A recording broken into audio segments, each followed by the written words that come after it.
give her a call and find out if she's coming. I don't want to Okay. delay everyone else's schedule. Yeah. Let's get the meeting started. What? Can you hear me now through the Yes. computer? Yes. I can hear you. Yes. I'll work on video. Okay. Okay, I'm going to call our executive committee meeting of February 23rd to order at 10 a.m. Oh, okay. Camille's Okay. here. All right, hi Camille. So I just Hello. called the meeting to order, and Melissa, I'm sure, is taking the attendance. Is there any public comment? We don't have any public comment. Just for the record, Pam Reese, the city manager from Normal, cannot make it today because of conflict.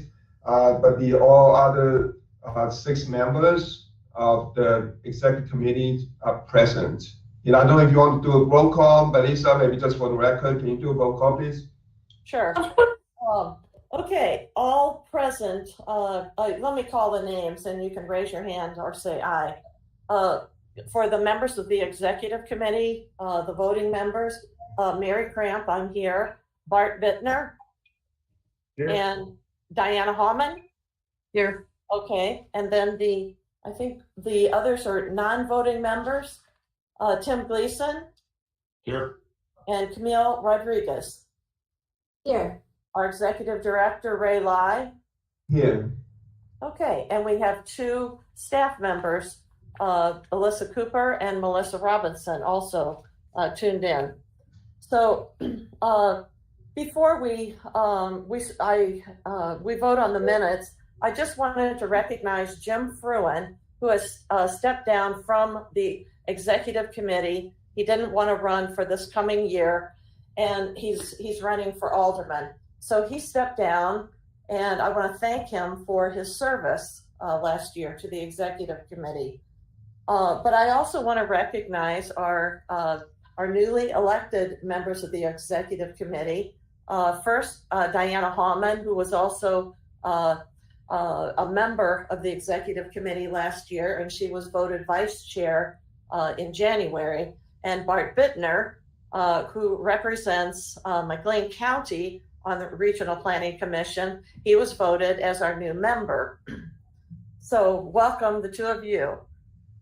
Okay, has everyone read the minutes to the last meeting, which was September 29th, 2020? Okay, are there any comments or changes to the minutes? I just have one grammatical. Okay. Under the minutes, it said the following motion was made, and that the meeting, committee meeting was approved. That it should be were approved. Minutes were. Where is that? At the end of the minutes? No, the first page. First page. Okay. Page where we. Were approved instead. Yeah, sorry, I'm a proofreader, and so that just. Sorry. Can you see where that is, Melissa? Do you have the minutes in front of you? I don't have the minutes in front of me, but I made the note and I will change that. Make that change. Good. Okay. Thank you. So all in favor of accepting or approving the minutes of the September 29th, 2020 meeting, raise your hand and say aye. Aye. Okay, that passes unanimously. Okay, so for our items of business today, I'm going to call upon Ray. We have some proposed amendments to our commission bylaws. So Ray, could you explain these changes, which everyone should have a copy of? Yes. Yeah. Good morning.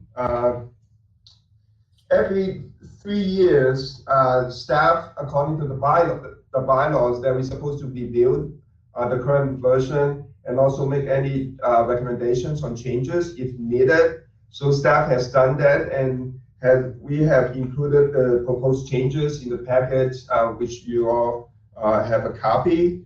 And what I would like to do, just to point out that most of the changes are more clean up with minor technical edits. and I'll go over the ones that with some substance changes, and and open up for questions and discussion, if I may. And the first one is on page 1. It's in that markup version, and it's regarding the election under Article 3, Section 2. What we have done is to basically to clarify the election procedure timing. That will be the first meeting of the year instead of it's the end of the year, and a lot of times we might have meetings canceled because of the holidays, and it's hard to predict when the last meeting will be because we don't know whether we will be canceling meetings. And so just to make it easier and more simple, we are proposing that to be the first meeting in the calendar year. And also we have crossed out those references regarding secret nomination and secret election ballots, and that's per the advice of the legal counsel. It's Open Meetings Act, we are open. I mean, I don't think it was meant to be like secretive before, but somehow it was done using secret ballots. We just want to make sure it's all open and really nothing secretive about that procedure. So that's for this Section 2 under Article number 3. Any questions on this before I go on to the next one? Okay, all right. The next one I would like to point out is on page 2, under Article number 4, Section 1, regarding meetings. And it basically is just to simplify the procedure for canceling meetings. Sometimes we don't know whether we will cancel a meeting a month in advance because we don't know whether there are action items until like a week or so before the foreign meeting. And so we try to make it simple that rather than requiring the whole commission to vote on whether to cancel a meeting or not, but then with the consultation of the executive director, with the chair, you'll see there's any action items. If there were, we'll hold meetings, and if none, we'll with the consent of the chairperson, we'll cancel the meeting. So that's basically to really simplify the process for canceling the meeting. Well, one question, so that is in compliance with the Open Meetings Act then? Yeah, it's no conflict because the Open Meetings Act is just basically what advertise.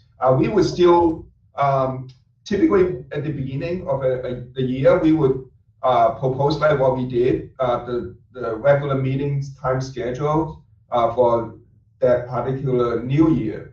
And so if there's any cancellation, typically what we would do, staff would post notices like online, and if we have meetings canceled, so that would meet the Open Meetings Act. You'll notify the public that certain meetings being canceled. Okay, yeah. Thank you. And then the next changes are on page 3 under Article number 6 for sections 1 and 2. And for section 1, it's regarding personnel.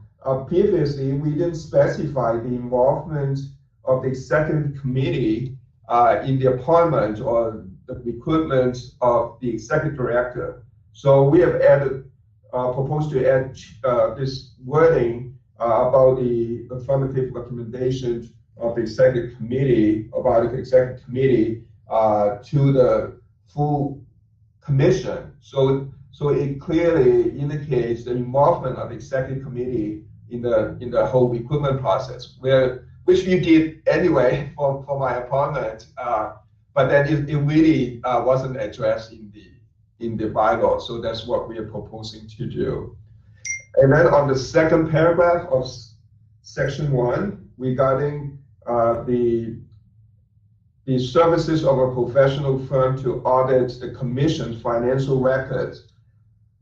and we're proposing that wording be changed, not that we don't want to have any audits to be done on us, but primarily the reason that we're proposing this deletion is about 2 years ago, the Regional Planning Commission became part of the county structure. And as a result, we are covered and subject to the county's audit process anyway. And so there's no reason that we need to have a separate independent audit of our financial records. And that's the reason. So I want to let you all know that it's not that we're trying not to do that, but we are already covered by the county auditing process. And that's why we are suggesting that be deleted. So in previous years, we've had an auditor come to our meeting, and that won't be happening then. Right. Right. Yeah, because in the past, the Regional Planning Commission staff actually went out to get a firm to do the audit of, because we are grant funded, so we are subject to audit anyway. But we, in the past, had a firm to come in and audit our financial records, and then I think their findings were presented to the Regional Planning Commission. Right. Now, with the new, what we're suggesting, which actually already happened this last year since I've been here, the county's, the auditors, not the county's auditors, but the auditors hired by the county, I mean, they did look at our records and had some questions. We addressed those questions as they did with other county departments. So, I mean, there's nothing really major, but I mean, we would be happy to, to share whatever they have for the Regional Planning Commission. The questions that they had, the few questions, really more on the procedure, and that was a result of the merger, if you will, or incorporation of the Regional Planning Commission with the county that triggers, because it's something that is not easy to understand, because the two entities merging together, different financial systems, different fiscal years, dealing with the state, the IDOT especially, the fiscal year, and also some other grants, the federal government, the city, the town's fiscal year. So all those generate some questions that we provide the clarifications to the accounting firm that was doing the audit for the county. And so, well, the one question I have is, it might be a good idea or suggestion, it might be a good idea to send an invitation when this audit takes place, so that anyone on the executive committee or planning commission who would like to attend, who might have questions, will get at least a copy of the auditor's findings to review before the actual vote takes place for that audit.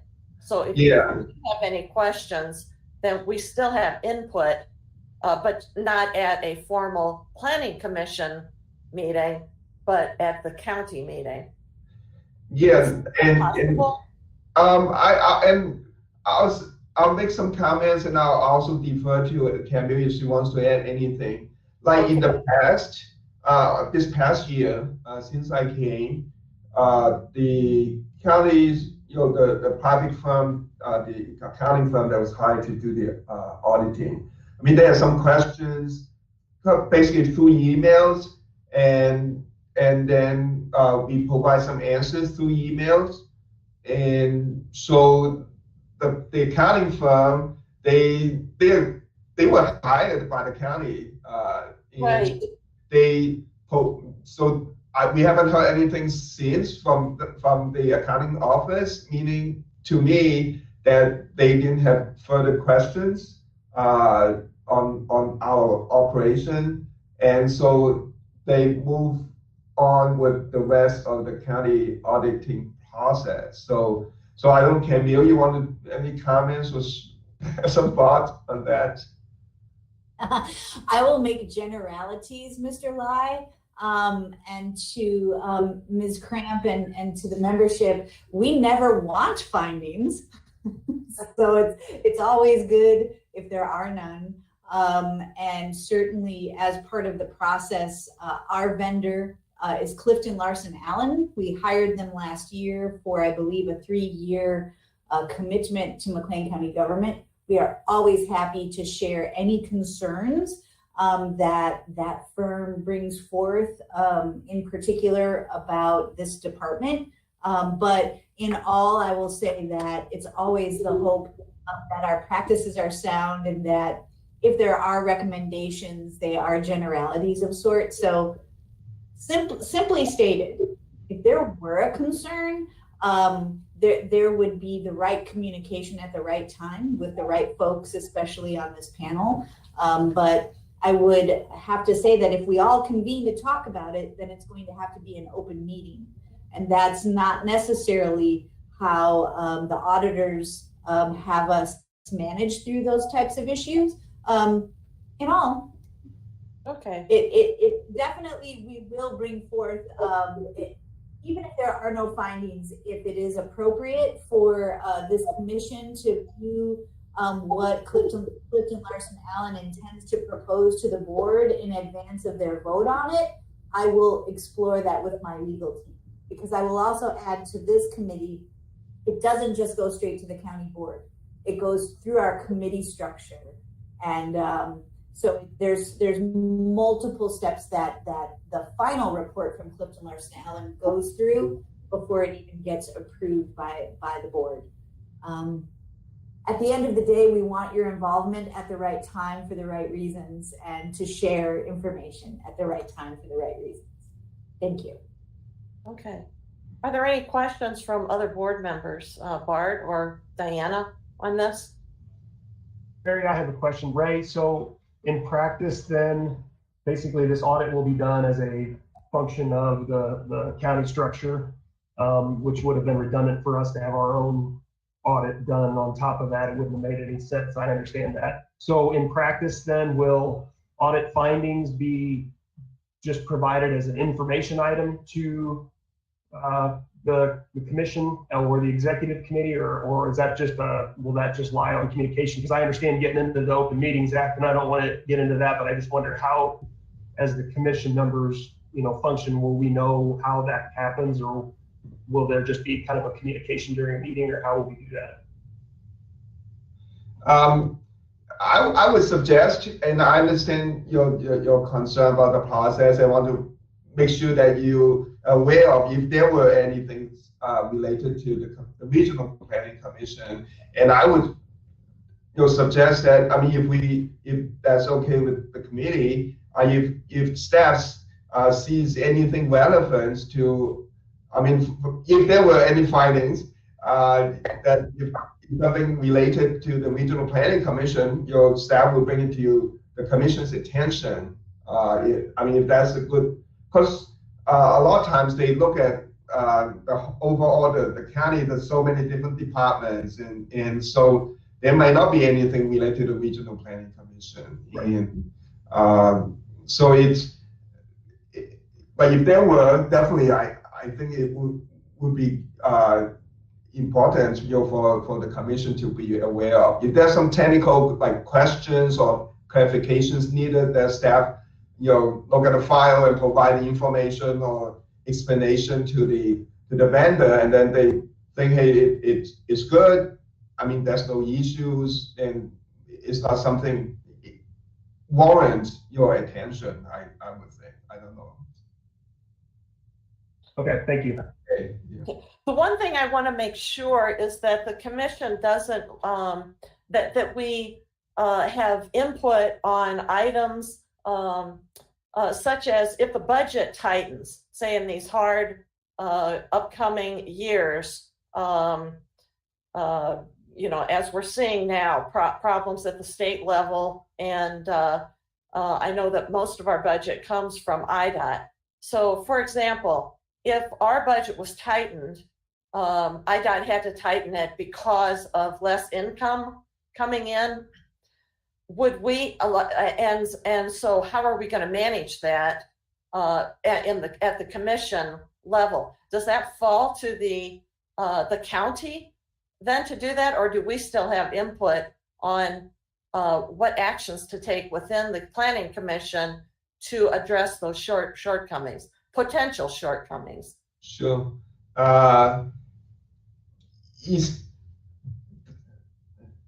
If changes that, like unforeseen changes, like to the budget or the revenue, say from the state, from say IDOT, and hopefully it won't happen because typically we would sign an agreement with them to apply to the beginning of the fiscal year, right after the beginning of the fiscal year. So they're obligated in a way. But if for whatever reason, if the shortfall happens, we would look at the budget amendments or something substantial that would require a lot of like programming changes and things like that. We definitely will bring it to the attention of the regional planning commission, and along that also we'll work with the county administration, because while we have the budget for with IDOT, which provide a good chunk of the funding for our agency, but we also part of the county budget process also, and so we have to bring that to the attention of the county administrator's office and can work with them, and that will require amendments and whatnot. So yeah, there will be steps that will be taken if that comes to that situation. But I think so far what we have seen, like what we are doing, just FYI, we staff is actually working with IDOT right now because their fiscal year starts July 1 of 2021. And which is their fiscal year 2022. Actually, staff is already working on that budget with IDOT, the proposed budget, and for them to be reviewed. Is what we call the unified UWP, the Unified Work Program, as you know. And so hopefully once they are okay with it and then approve that UWP contract and agreement, and there won't be many any changes they will make afterward. So yeah, it's a complicated process for us, as you all know. I went through it this past year. We are subject to 5 different fiscal years, as you know, from 5 different entities in federal, state, and local government. And hopefully we don't have to face that shortfall, but we know on the stage and everything, anything could happen. But we'll be adaptable. We'll do whatever necessary to bring to your attention. Work with the regional planning commission, work with the county administration to address everything. Okay. Well, I don't have any more questions. Does anyone else have questions? Yeah. If not, then if I may go to the last part that I would like to draw your attention to is section 2 on page 4 on the top, which is under article number 6. It's the one just following the audit, the wording. And this section 2 basically really to simplify the hiring process of staff members, except the executive committee, executive director. So it doesn't have to, we don't have to take it to the exec committee every time we have a staff member leaves, right? I mean, as you know, like we have a system planner who just left, and we'll start the hiring process. And so, or someday another, hopefully that won't happen, but another staff member leaves. So we don't have to, call meetings of the exec committee, but that would be all just for the executive director's appointment. Just to simplify the process, but you still have a important role to play when executive director is hired. Right. It seems to me that's a common sense thing, common sense change. Yeah. Because that's more of an administrative function than an executive decision function. So I don't have any problems with that. Does anyone else? Okay. Okay, so the other changes are primarily minor, in my view, the mechanical more clean up. So unless you have any other thoughts, questions, comments, staff will recommend approval. And if you would make a motion of the same, and your recommendation will be forwarded to the full regional planning commission. Okay, I'll make that motion that we approve the, the bylaws as. the changes as discussed. Okay. Bart, would you like to second that? Yes, I'd be happy to. Okay. So all in favor, please raise your hand and say aye. Okay, unanimously passed. Aye. Okay, Thank you. let's see. So, are there any items of discussion that anyone would like to bring up? Okay, hearing none. Do I have a motion for adjournment? Bart, motions for adjournment, and Diana seconds. Yep. All in favor, raise your hand or say aye. All right, we're adjourned. Thank you everyone for coming. Thank you, Camille, and thank you, Tim, for sitting in on this with us. Take care, Thank you. everyone. All right, Yeah, take thank care. you. All right, thank you, everybody. Have a great day. Yeah, you too. Thank you.